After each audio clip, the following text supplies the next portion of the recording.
Bon matin à tous. Hein? C'est bon de vous voir ce matin. Bienvenue tous ceux qui se joignent à nous sur Facebook ou YouTube. Je suis tellement content que vous soyez avec nous ce matin. On est le 27 décembre 2020, quelques journées de la nouvelle année 2021. Donc, on va ouvrir avec un mot de prière. Papa, on te remercie du privilège qu'on a ce matin d'ouvrir ta parole et de recevoir de toi, Seigneur, tout ce que tu veux nous parler, nous jaser. Seigneur, on ouvre nos cœurs à toi, Père, parce que tu as des bonnes choses à nous révéler ce matin. Et Père, on te demande, viens me parler personnellement, viens me diriger, viens faire quelque chose en moi. Père, je prie ce matin dans le nom de Jésus. Amen.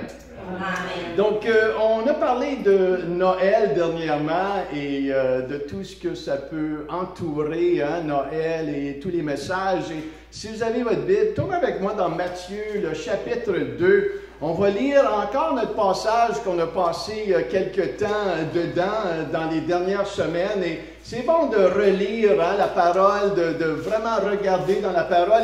Et écoutez, moi, ça fait plusieurs quand même. Écoute, j'ai pas 50 ans dans le ministère, mais ça fait quand même plusieurs fois que je parle tous les ans de ce passage-là. Il y a toujours quelque chose qu'on peut retirer de neuf, retirer de frais. Et ça, c'est le Seigneur qui fait ça. Le Seigneur peut prendre un passage et tu vas entendre un prédicateur parler sur ce passage-là. Tu vas entendre un autre prédicateur parler de quelque chose de différent de ce passage-là. Pas quelque chose de complètement contradictoire, mais qui se complète. Et ça, c'est vraiment le Seigneur qui peut faire cela. Amen. Donc, Seigneur, ouvre ton cœur ce matin. Donc, tourne-toi vers ton voisin. Si tu es seul à la maison, tourne-toi vers quelqu'un, un oiseau ou ton mur et réveille-toi ce matin. Le Seigneur a des bonnes choses pour toi. Alléluia. Donc, on va ouvrir notre cœur. On va lire à partir du chapitre 2. Et Jésus étant né à Bethléem en Judée au temps du roi Hérode, voici des mages d'Orient arrivèrent à Jérusalem et dirent, où est le roi des Juifs qui vient de naître, car nous avons vu son étoile en Orient et nous sommes venus pour l'adorer. Verset 3, le roi Hérode, ayant appris cela, fut troublé et tout Jérusalem avec lui. Il assembla tous les principaux sacrificateurs et les scribes du peuple et il s'informa auprès d'eux où devait naître le Christ. Ils lui dirent à Bethléem en Judée, car voici ce qui a été écrit par le prophète, on cite ici le prophète Michée dans le chapitre 5, le verset 2. Et toi, Bethléem, terre de Juda, tu n'es certes pas la moindre entre les principales villes de Juda, car de toi sortira un chef qui paîtra Israël, mon peuple. Alors Hérode fit appeler en secret les mages et s'enquit soigneusement auprès d'eux depuis combien de temps l'étoile brillait, puis les envoya à Bethléem en disant, allez et prenez des informations exactes sur le petit enfant. Quand vous l'aurez trouvé, faites-le-moi savoir afin que j'aille moi aussi l'adorer. Après avoir entendu le roi, ils partirent et voici l'étoile qu'ils avaient vue en Orient marchait devant eux jusqu'à ce qu'étant arrivé au-dessus du lieu où était le petit enfant, elle s'arrêta. Quand ils aperçurent l'étoile, ils furent saisis d'une grande joie. Ils entrèrent dans la maison, virent le petit enfant avec Marie, sa mère, se prosternèrent et l'adorèrent. Ils ouvrirent ensuite leur trésor, lui offrirent en présent de l'or, de l'encens et de la myrrhe. Oh, quel passage des Écritures qui nous explique la naissance du petit enfant Jésus. Et on regarde tout le trajet que les mages ont fait. Quel trajet qu'ils ont fait, de venir adorer le petit enfant. Et moi, j'aime terminer l'année 2020 en remerciant le Seigneur. Il y a plusieurs choses qu'on peut remercier le Seigneur pour l'année 2020. Pour son étoile, premièrement, son esprit qui nous dirige. Chacun d'entre nous, son esprit qui nous a dirigés. L'étoile est représentative de son esprit et aussi les gens que Dieu utilise pour amener les gens à lui. Et je me rappelle de son étoile en 1990. Son esprit m'a dirigé dans une petite église sur le chemin Ennis à Gloucester avec les pasteurs Guy La Charité et Monique dans ces temps-là. Et dans ce lieu-là, en 1990, sur le petit chemin Ennis à Gloucester, j'ai donné ma vie à Christ pour une fois et pour toutes. Son étoile m'a dirigé.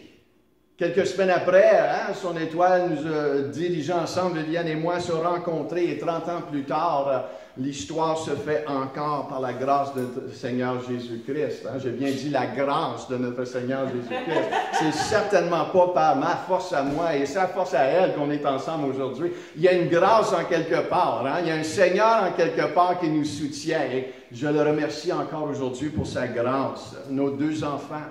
Et vous, hein, vos enfants, vos petits-enfants, hein, on est tellement reconnaissants pour nos enfants, nos très chers petits-enfants. Et on remercie le Seigneur ce matin pour Pierrette que le Seigneur a amené parmi nous. Quelle bénédiction hein, pour nous tous ici à Maniwaki, Pierrette. On remercie le Seigneur pour nous avoir amenés ici en 2015 à Maniwaki. Qui aurait cru? Qui aurait cru? Ah, c'est dans la Bible, ça. Hein? Qui aurait cru? Oui. Qu'on est ici à Maniwaki en 2015. Ah, la petite ville de Maniwaki. Je remercie le Seigneur ce matin pour mes parents qui nous regardent toujours hein, sur les médias sociaux. Ils sont tellement précieux. Et pour l'éducation chrétienne et l'encouragement qui continue de faire dans ma vie. Alléluia. Pour les mentors que Dieu, pas les menteurs, mais les mentors. Hein, je veux juste clarifier ce matin, faire sûr que vous m'écoutiez. Donc, les mentors que Dieu pourvoit dans nos vies. Hein, les pasteurs Barry et Joyce Boucher et Laurie et Jason Boucher, des gens très chers pour nous qui continuent à nous encourager. Alain et Marie Caron, que plusieurs d'entre vous connaissez, qui sont des parents spirituels, Jean-Claude et Valérie Joyal, que plusieurs connaissent. Hein? On doit prendre un moment pour remercier ces gens-là. La pasteur Samuel Lecomte, hein, qui est vraiment un homme de foi dans la ville, dans le sud de Montréal, un pionnier hein, qui continue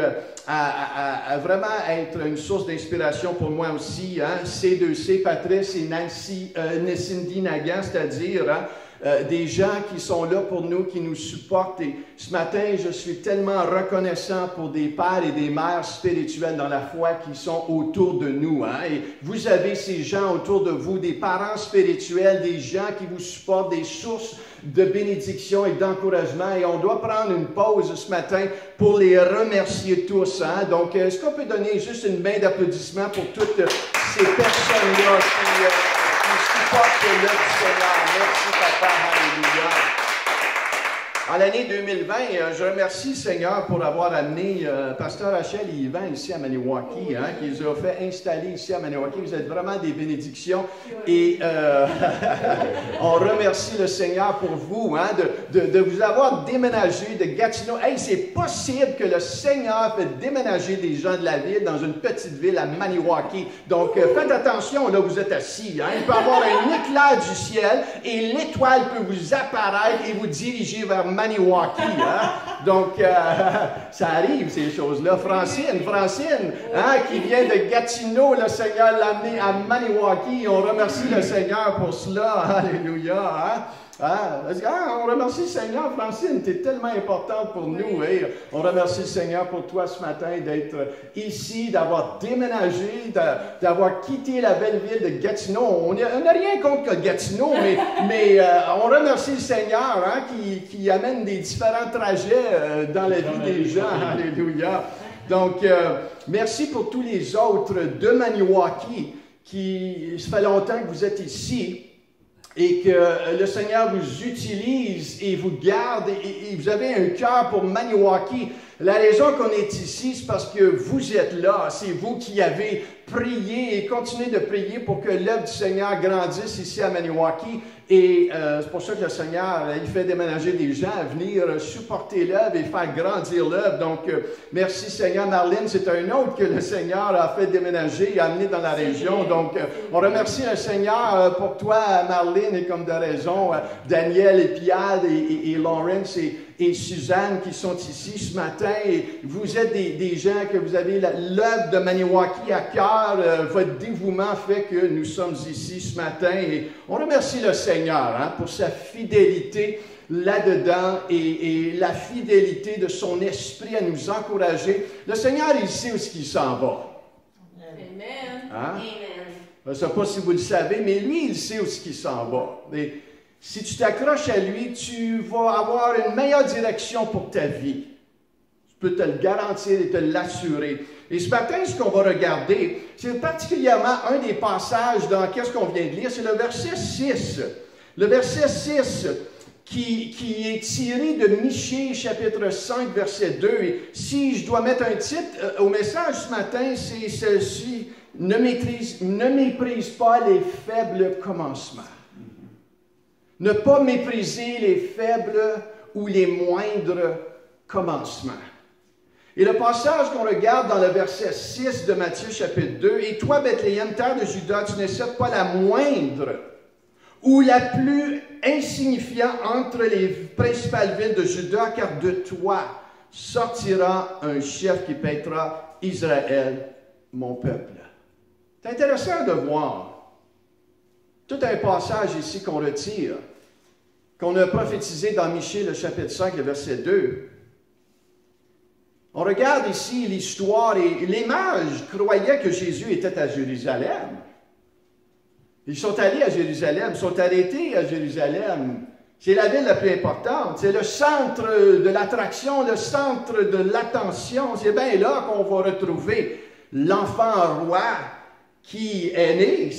Il faut que ça soit là, mais ils ont vite appris, non, Jésus n'était pas là. Jésus était dans une ville en dehors de Jérusalem, à 10 km au sud de Jérusalem, une petite ville, en dehors de la métropole. Il n'était pas dans la grande ville, il était à l'extérieur. Et le passage nous explique ici, lorsqu'on lit dans Michée, le chapitre 5, verset 2, « Tu n'es certes pas la moindre ou le plus insignifiant. Hein? » On nous parle de Bethléem ici. T'es peut-être en dehors, mais t'es pas important ici, ce que le passage nous dit. Pourquoi? Parce que de toi va sortir des gens importants. Je ne sais pas si vous connaissez un petit peu l'historique en arrière, mais Samuel a oint David, le roi d'Israël, où? À Bethléem. À Bethléem. Bethléem était l'endroit où David a grandi. N'est-ce pas? Samuel a oint David.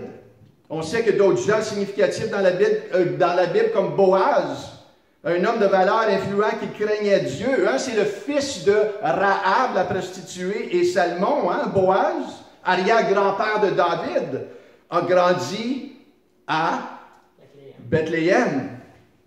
Bethléem, malgré que tu parais moins parmi les autres villes, tu n'es certes pas la moindre à cause des gens qui vont sortir de toi. Et comme de raison, notre Seigneur Jésus-Christ, hein, la ville de David, qu'on appelle Bethléem, est né dans cette même ville-là lui-même, à Bethléem. Et lorsqu'on regarde ce passage des Écritures, c'est vraiment intéressant de voir que Dieu, il y a vraiment un appel pour les villes, les nations, les régions. Et pour le Seigneur, il n'y a pas de moindre place plus qu'un autre. Et ce matin, tu peux peut-être te sentir en toi oublié, mis de côté, peut-être même insignifiant. Mais dans les yeux de Dieu, hein, ce qu'on veut voir premièrement ce matin, c'est tous à sa place. Et tous ont un appel important dans les yeux de Dieu. Tous à sa place. Il n'y a pas de plus important. Maintenant, nous, dans nos yeux, on met de l'importance à certaines personnes ou certains rôles. Mais ça, c'est tellement pas dans les yeux de Dieu. Dans les yeux de Dieu, le plus grand et le plus petit. Le plus petit, hein, Jésus a dit, le plus grand sera le serviteur de tous. Donc, c'est comme, retire tes manches, mon pit, hein, tu veux être quelqu'un dans le royaume des cieux, ben, commence à laver les pieds de quelqu'un, puis, ah ouais, vas-y, serviteur, let's go. Tu veux être le plus grand, mais soit le plus petit, soit le serviteur de tous. Et ça, pour les maris, c'est retire tes manches, puis lave le plancher, mon père.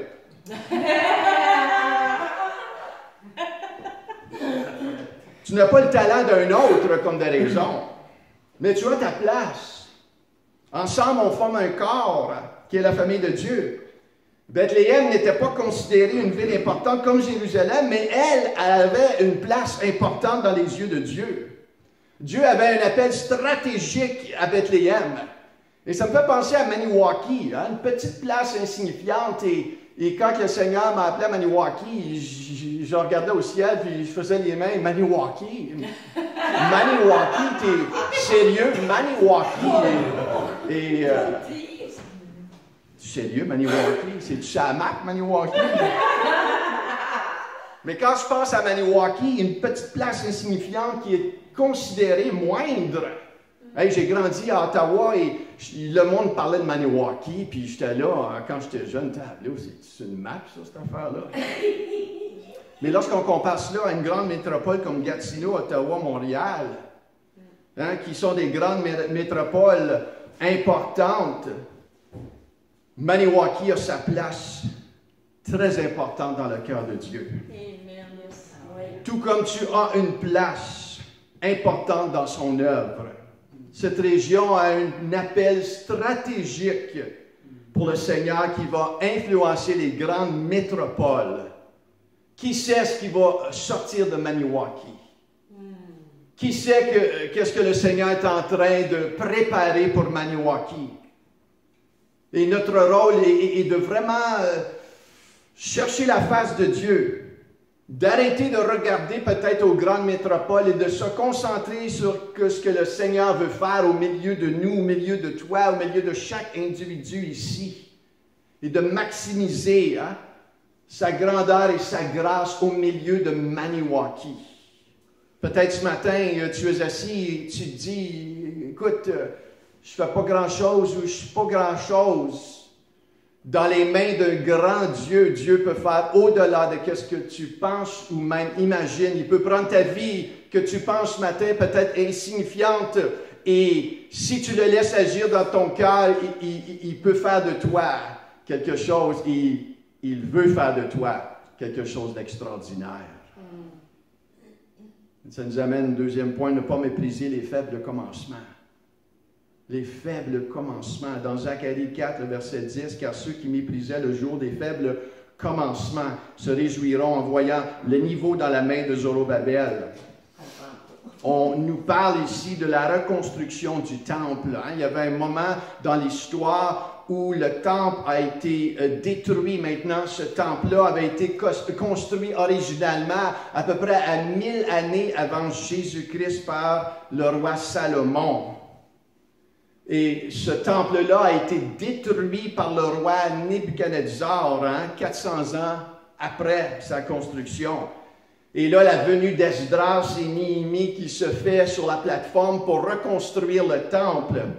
Et ce passage nous vient dans Zacharie pour encourager le peuple de ne pas mépriser les petits commencements. Méprise pas ce que je vais refaire et reprendre. Des fois, on voit quelque chose qu'on a atteint, abouti, et là, on se retrouve dans une place où ce que là, il n'y a pas grand-chose qui se passe, c'est comme si on recommence, et je ne sais pas ta situation où tu es, peut-être tu te sens comme si, hey, j'ai tellement abouti, mais là, je dois recommencer, et c'est vraiment là où ce que les gens étaient dans le peuple d'Israël, et la parole du Seigneur leur est venue, il dit, ne méprise pas les moindres commencements, les choses que tu es en train de recommencer, les choses que tu es en train de pondre pour moi, ne méprise pas les faibles commencements. En d'autres mots, ne sous-estime pas où tu es en ce moment.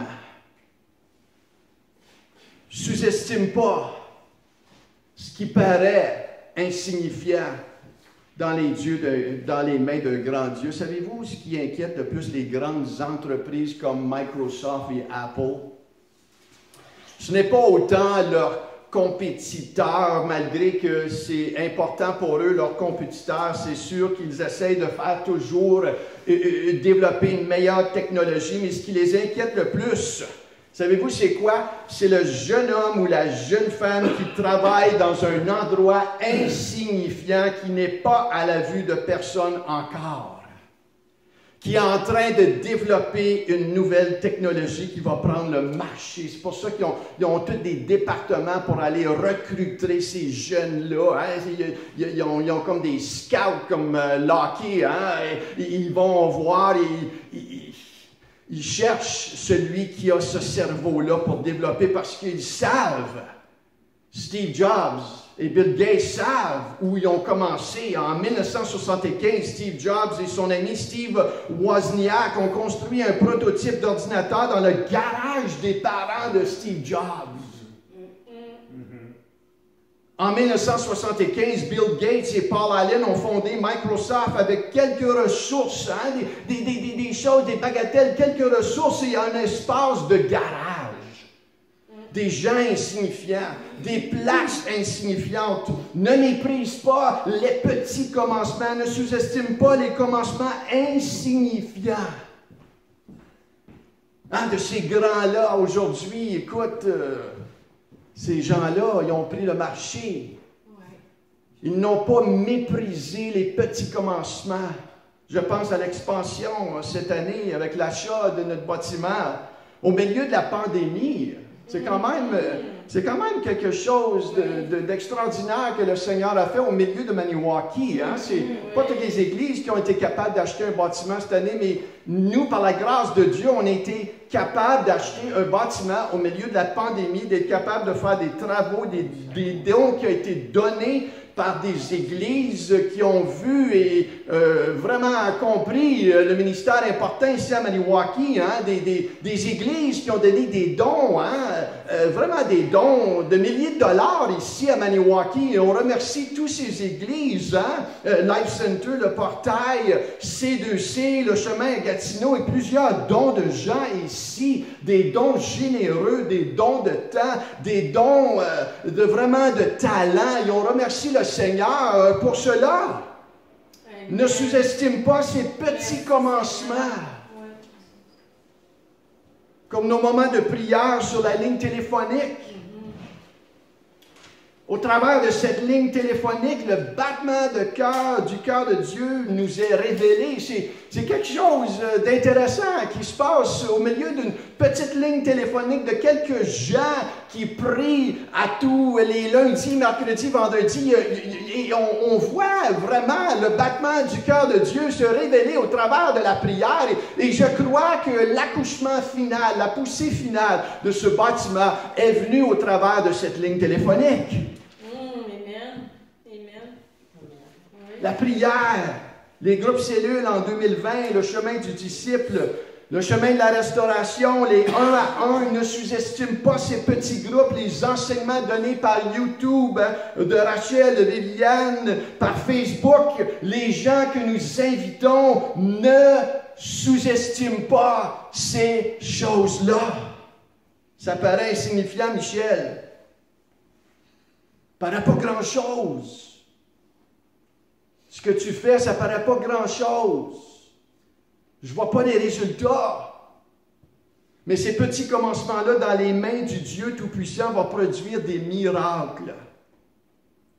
Jésus qui a pris 2 morceaux de pain, de poisson et 5 morceaux de pain à multiplier et a nourri au-delà de 5000 hommes, qui est peut-être 20 000 personnes. Dans Éphésiens, le 3e chapitre, verset 20, à celui qui peut faire et veut faire, par la puissance qui agit en nous infiniment au-delà de tout ce que nous demandons ou pensons. Celui qui prend le roi David, le moindre d'entre les fils de Jesse. C'est David, on l'a laissé dans le champ. Jesse, à ses yeux, a dit, c'est certainement pas David. Paraissait le moindre. Par contre, dans les yeux de Dieu, je veux le moindre. Gédéon, Timothée, timide, Timothée. Dieu en a fait un gagnant d'âme. Ne sous-estime pas Dieu avec ta vie. Ne sous-estime pas Dieu avec ta vie, avec ton potentiel. Ne sous-estime pas Dieu avec des choses insignifiantes. Ne sous-estime pas Dieu avec ta famille. Il a la capacité de faire au-delà de tout ce que tu demandes ou penses. Vous partagez ce matin l'histoire d'un homme insignifiant, moindre pour plusieurs. Même pas populaire, plusieurs d'entre vous ne connaissez même pas ce nom. On n'aurait même pas su son histoire à moins que Dieu n'ait intervenu pour que son histoire soit partagée. C'est le nom d'un monsieur qu'on appelle Frank Jenner. Frank Jenner a servi comme soldat sur les bateaux de guerre en Australie. À un point, il frappa son bas fond et en 1937, il donna sa vie à Christ et sa vie changea. 1937. On retourne un petit peu ici, hein, ce matin. 1937, un monsieur qu'on appelle Frank Jenner. Il était tellement reconnaissant qu'il promit à Dieu de partager l'Évangile d'une manière simple à 10 personnes par jour.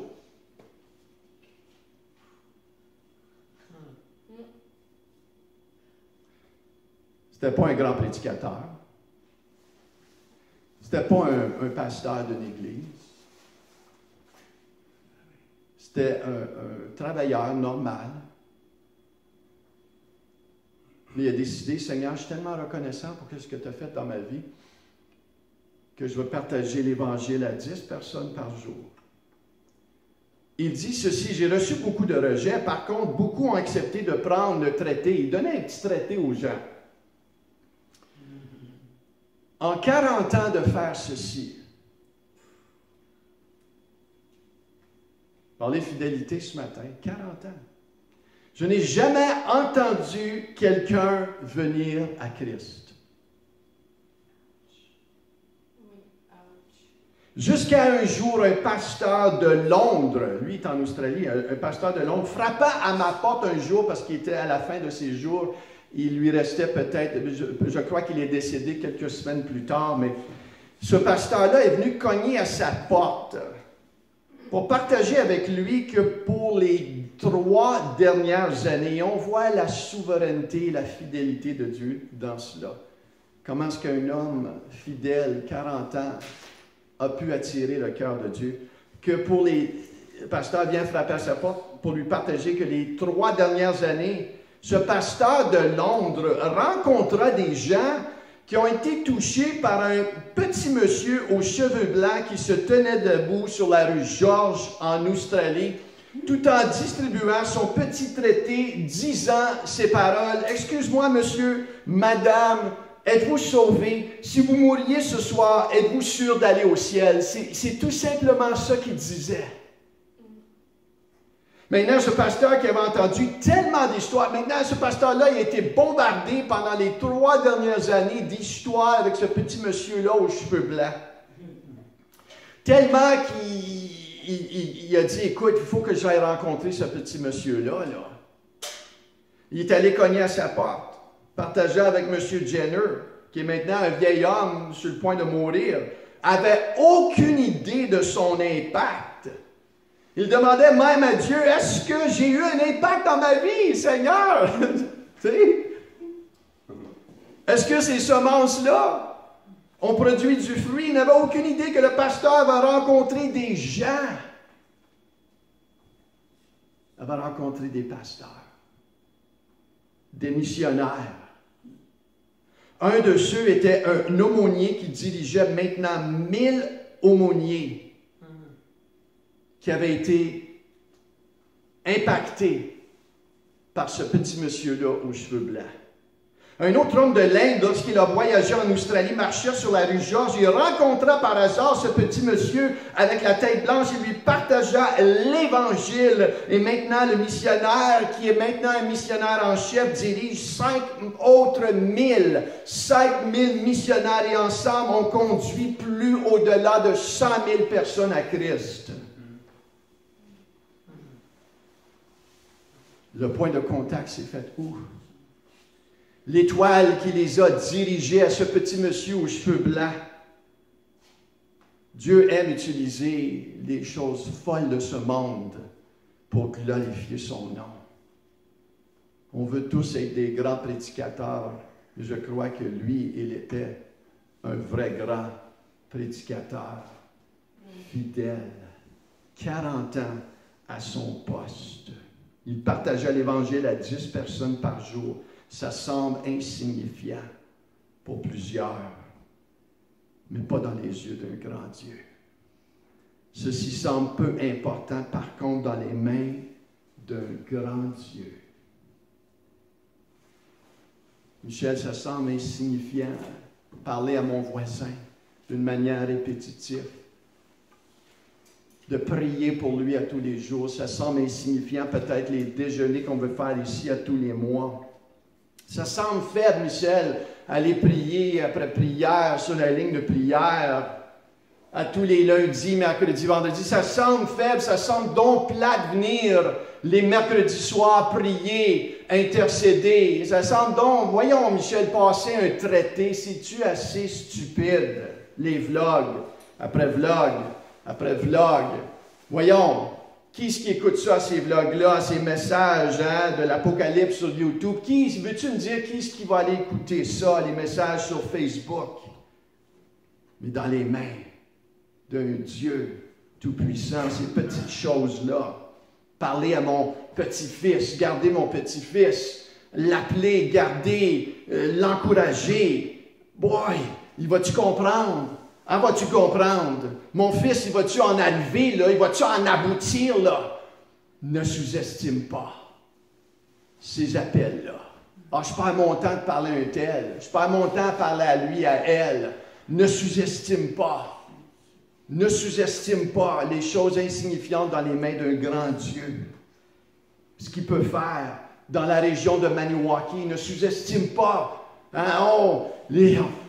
si je peux m'en aller de cette place-là, Maniwaki, m'en aller dans une grande ville. Ne sous-estime pas ce que le Seigneur veut faire dans ta région, dans ta famille, dans ta petite église. Peut-être que tu sens le Seigneur dans une petite église. Ah, boy, j'aimerais donc ça, m'en aller dans une grande église. Ils ont une équipe de louanges, eux autres. Eux autres, ils n'ont pas d'équipe de louanges. Ça fait bien piquer leur affaire.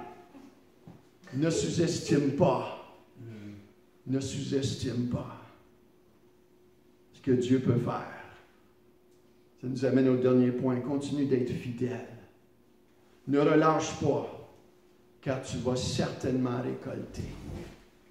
Ce qui attire le cœur de Dieu, c'est la fidélité. D'être fidèle. D'être fidèle.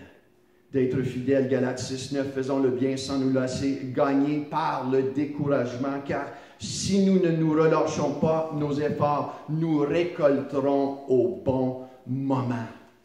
Dans ces derniers jours de 2020 et cette nouvelle année 2021, je vous encourage de continuer, d'ouvrir votre cœur à nouveau et dire, Seigneur, c'est quoi tu veux me dire? C'est quoi que tu veux fortifier en moi? Ne vous laisse pas détourner par le découragement, mais laissez-vous saisir par l'Esprit du Seigneur pour l'année 2021. Pour moi, c'est de faire des pas assurés, des pas de développement. Michel, n'essaie pas de faire tout. On ne peut pas faire tout. Mais sois fidèle à ce que je te demande de faire. Ces petits pas-là qui semblent peut-être insignifiants, fais-les avec excellence. Ne fais-les pas juste de droite et de gauche, mais fais-le avec excellence. Le Dieu que nous servons est un Dieu qui sait où il s'en va. Et je peux vous assurer qu'il veut te donner des pas assurés pour l'année 2021. Non pas des pas que tu penses, c'est-tu ça, c'est-tu ci. Non, non. Il y a des pas pour toi pour l'année 2021. C'est pour cela que j'ai encouragé tous nos hommes ici à Maniwaki de prendre au sérieux, de lire le livre que j'ai encouragé aux gens. Une vie, une passion, une destinée de Rick Warren. Si vous n'avez jamais lu ce livre et si vous l'avez déjà lu, ça va être important de le reprendre parce que nous allons toucher des choses très importantes qui vont faire en sorte que tes pas vont être assurés, que tu vas marcher avec un focus renouvelé, un focus nouveau pour l'année 2021. Ce qui fait la différence dans la vie du croyant, des fois, ce n'est pas simplement avoir une relation avec le Seigneur, mais c'est de marcher pas à pas avec lui. C'est ça vraiment avoir une relation avec lui. C'est de lui obéir et savoir où il nous dirige et de marcher avec un pas assuré, d'être intentionnel. Et c'est un mot qu'on va partager davantage dans l'année 2021. Et on a souvent entendu parler, si tu ne planifies pas, tu planifies de faillir. Celui qui ne planifie pas, celui qui ne sait pas où il s'en va, c'est celui qui planifie de faillir à l'avance. Donc, le Seigneur, il y a des plans, il y a des choses, il y a des affaires qu'il veut qu'on développe, il y a des projets, il y a des gens cibles que le Seigneur veut que tu cibles pour l'année 2021. Il ne veut pas que tu te lances à droite et à gauche et à l'aveuglette. Malgré que des fois, tu peux aller de droite et de gauche et à un moment donné, le Seigneur va te cibler. Hein? Il va vraiment te locker in, comme on dit en anglais, sur quelque chose et vraiment aller et la chercher, cette affaire-là. Et pour l'année 2021, je prie que Dieu te donne des pas assurés. Des pas où tu sais, oh Seigneur, je dois grandir dans cette région-là. Tu me parles concernant ce voisin. Tu me parles peut-être concernant ces voisins-là. Tu me parles concernant un membre particulier. Tu me parles concernant un service particulier, une mission particulière, une église particulière. Et ce que ce livre fait, c'est ça te dirige dans la Bible. Et vraiment, il y a 5 fondements que vous allez découvrir au travers de ce livre-là. J'ai été créé premièrement pour le plaisir de Dieu. Pour le plaisir du Dieu vivant. Deuxièmement, j'ai été créé pour la famille de Dieu. Et personne d'entre nous peut vivre sa vie chrétienne toute seule. On a besoin des gens autour de nous, n'est-ce pas? J'ai besoin de ces gens, vous avez besoin de ces gens. On a été créés pour devenir comme Dieu, devenir comme Jésus. La parole nous dit, soyez saints comme je suis saint. Donc, il y a tout ce travail-là intérieur et je suis sûr qu'il y a des régions dans ta vie que le Seigneur veut dire, laisse-moi faire. Laisse-moi travailler cela en toi. Quatrièmement, on a été créés pour servir Dieu. Le plus grand dans le royaume des cieux est ton serviteur. Et on a été créés, cinquièmement, pour une mission. Une mission. Une mission. Une mission. Donc ce matin, peut-être tu te sens insignifiant, peut-être tu sens ce que tu fais, c'est pas grand-chose. Par contre, dans les mains d'un grand Dieu, il prend ces choses-là, il les multiplie. Et notre petit monsieur Frank Jenner a été fidèle pendant 40 ans. Pendant 40 ans, à semer un traité, à rencontrer 10 personnes par jour. Et après 40 ans, il ne savait pas son impact. Mais on voit comment est-ce que le Seigneur a utilisé une petite chose insignifiante comme cela pour faire un impact dans des milliers de personnes. Et là où tu te tiens en ce moment, le Seigneur veut prendre ta vie. Et comme Frank Jenner, l'utiliser pour amener gloire à son nom. Est-ce que je peux prier pour toi ce matin? Peut-être c'est prier pour toi pour la première fois. Peut-être tu n'as jamais fait Jésus ton Seigneur et Sauveur. Mais ce matin, je t'invite à ouvrir ton cœur et faire du Seigneur Jésus ton Seigneur et Sauveur. Peut-être ce matin, tu te sens juste abandonné, délaissé, brisé, toute seule. Je t'invite à ouvrir ton cœur. Parce que le Dieu puissant veut prendre ta vie et te diriger comme tu n'as jamais été dirigé pour l'année 2021. Papa, on te remercie ce matin. Nous venons devant toi, c'est dans le nom de Jésus. Père, tu nous dis dans ta parole, ne méprise pas les moindres ou les faibles commencements. Seigneur, nous te remercions pour cette parole. Père, je prie pour chaque personne au son de ma voix. Père, je prie au nom de Jésus que tu encourages, que tu te révèles, que tu touches et que, Père, tu fais seulement ce dont toi tu peux faire. Prendre une vie insignifiante et la transformer, l'utiliser, Seigneur, pour être une vie d'impact, des gens de différence. Et Père, je t'élève encore Maniwaki, cette région, Seigneur, qui semble moindre, Père, parmi les autres. Seigneur, je prie, Père, que tu utilises cette région pour faire au-delà de ce que nous puissions penser ou même imaginer. Je te demande, Seigneur, d'établir des gens ici, Seigneur, de les établir avec un battement de cœur, Seigneur, pour bâtir ton royaume ici et faire un impact dans cette région. Je te demande, Seigneur, et je te remercie, Seigneur, pour les églises qui ont cette région et les ministères qui ont cette région, Seigneur, qui nous supportent année après fidèle, Seigneur, ils sont fidèles et par Dieu de gloire pour l'année 2021.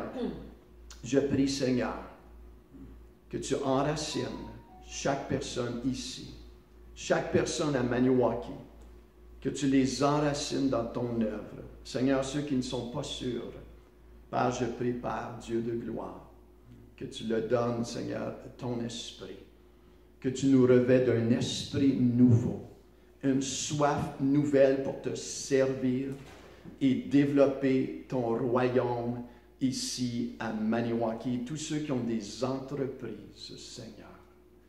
Je pense à Francine qui a une entreprise. Je pense à Josué qui a une entreprise. Je pense à plusieurs autres personnes, peut-être vous êtes en train de m'écouter. Je pense à ces gens qui ont des entreprises et ceux qui ont des jobs, qui travaillent pour quelqu'un en entreprise ou pour une banque ou un enseignant ou quelqu'un pour le domaine hospitalier. Seigneur, Dieu de gloire, il n'y a rien d'insignifiant pour toi, Seigneur. Il n'y a aucun job insignifiant pour toi, Seigneur. Simplement et seulement des fidèles serviteurs. Je pense aux étudiants, Seigneur, qui sont en congé en ce moment, Seigneur Dieu. Si tu as appelé Samuel à l'âge de 4 ans, Seigneur, tu l'as appelé, Seigneur. Père Dieu de gloire, ce n'est pas une affaire d'âge, c'est une affaire de cœur, Seigneur. Il n'y a pas un Saint-Esprit pour les plus jeunes et un Saint-Esprit pour les plus vieux. C'est le même Esprit Saint qui a parlé à Samuel, qui veut parler aux étudiants qui sont en congé ce matin.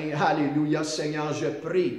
Père Dieu de gloire, que tu souffles et que tu parles, Seigneur, à une génération qui ont besoin de se tenir debout pour l'évangile du Seigneur Jésus-Christ. Jésus est le chemin, la vie, la vérité. Nul ne va au Père que par lui. Et Seigneur, je prie pour un mouvement de ton esprit, Seigneur, ce matin sur nos enfants, sur nos petits-enfants, sur nos familles, sur Maniwaki, sur ton Église, Seigneur. Nous prions, Père, dans le nom puissant de Jésus. Et tout le monde dit ce matin. Amen. Amen. Que le Seigneur vous bénisse. Passez une bonne semaine et on se revoit dans la nouvelle année 2021. N'oubliez pas, le Seigneur a un plan pour toi, oui, pour toi. Amen.